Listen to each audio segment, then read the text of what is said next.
On Amazon Books, there's a book called A Guide to Vehicle Diagnostics. It's written by myself and Josh Kaskanet. The information on the book has years of experience of diagnostic information.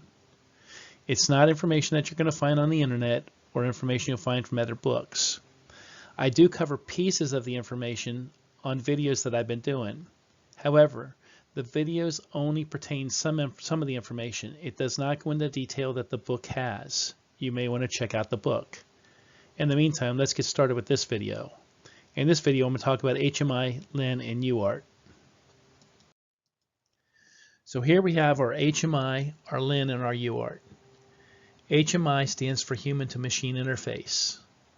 On the human to machine interface, an example of this will be your cell phone touchscreen. It's a human interacting with an interface of a machine. In a vehicle, what will we be talking about? Navigation unit, infotainment system. An item that has a touchscreen is what we would be referring to. Basically what I'm doing here is if I did not have service information available, maybe I'm a do-it-yourselfer that just cannot afford the service information, I'm going to take the DTC description and I'm going to utilize it to my advantage to understand what's going on with that fault that's there with that DTC. This can be done many ways, and the book covers it a lot more in depth on different faults, different DTC descriptions. It covers them. However, just know HMI, human to machine interface, we're talking about the interface of a machine. LIN and UART, based on my experience, 95% of the time I would say that I run into a DTC description that has the word LIN or UART in the DTC description. It's a control module that has buttons, and most of the time it's a button that's not working.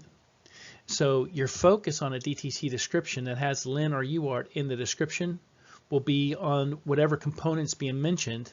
Start pressing the buttons, see if they're working. So if it referenced the Windows switch or something, guess what you're doing? You're pressing all the buttons on that switch and see which button on that switch is not working.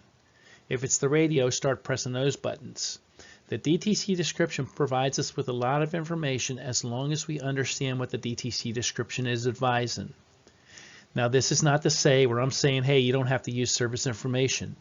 If you have service information available to you, great. However, there's a lot of people that don't have service information available to them, and I'm going to give you in the book the information that you need to understand that DTC description and what it's referencing as far as the fault goes.